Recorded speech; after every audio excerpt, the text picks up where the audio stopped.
जय श्री राम दोस्तों, मैं हूं आपके साथ रमन और आप देख रहे हैं प्लेटफॉर्म क्रिकेट के लवार। आपके साथ मैं हाजिर हूं एक ऐसी खबर लेके जो रोहित और विराट से संबंधित है। हालांकि रोहित और विराट को लेके अगर बात करें, बड़े चर्चाओं में रहे हैं, खबरों में रहे हैं। और जिस तरह का करेक्टर है, जिस लेवल के दोनों प्लेयर हैं, कहना होगा कि खबरों में तो वो रहते ही है, लेकिन ये थोड़ा हटके है। इनसाइड स्टोरी बीसीसीआई से जो पता चल रही है उसको लेके, तो आइए शुरू करते हैं।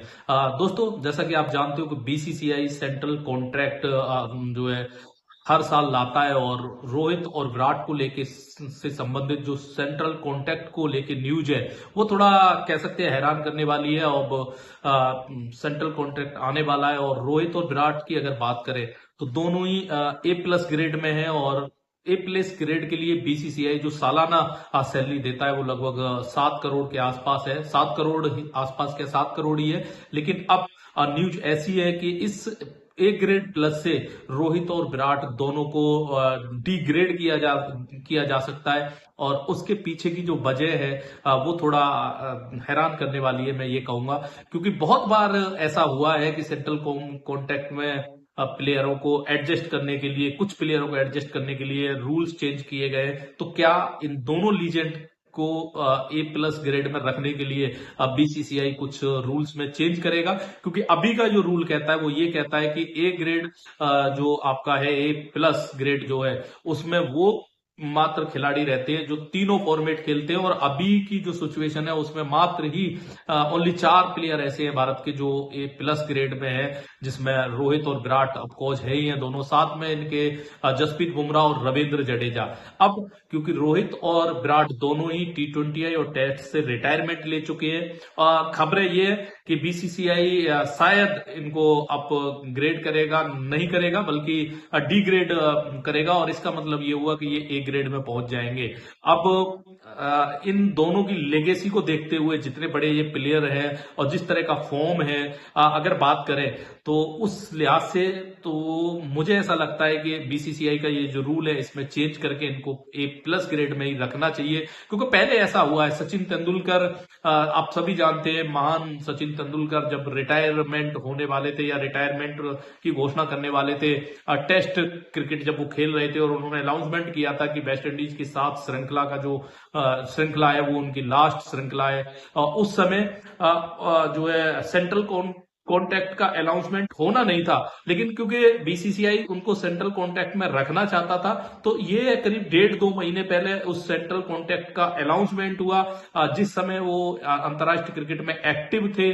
और उसका बेनिफिट ये हुआ कि सचिन तेंदुलकर नेक्स्ट 1 ईयर तक वो उस कॉन्ट्रैक्ट का हिस्सा रहे, और उनको जो सालाना सैलरी बीसीसीआई देता है वो मिली थी। और भी कुछ ऐसे एग्जाम्पल है। तो क्या रोहित और विराट को लेके बीसीसीआई ऐसा कुछ करने वाला है, या फिर जो पिछले कुछ समय में खबरें रही हैं बीसीसीआई सेलेक्टर्स, हेड कोच, उन सब के साथ जिस तरह के खबरें हैं कि रोहित और विराट का कुछ अच्छी स्टोरीज नहीं रही है या अच्छी बातचीत नहीं है, तो उस तरह से ये आगे बढ़ेगा और एक नई, मैं कहूंगा कि खबर को यहां से मसाला मिलेगा, या फिर बीसीसीआई चाहेगा कि इन सारी चीजों से बचते हुए इन दोनों को, क्योंकि बड़े खिलाड़ी है, लीजेंड खिलाड़ी है, इस तरह के प्लेयर रोज रोज नहीं आते हैं। बहुत कुछ भारत के लिए दिया है इन्होंने, अब भारत के लिए बड़े अच्छे मूवमेंट दिए हैं, जितने बड़े रिकॉर्ड्स इनके साथ हैं। तो उस सब को अगर आप देखोगे तो फिर आप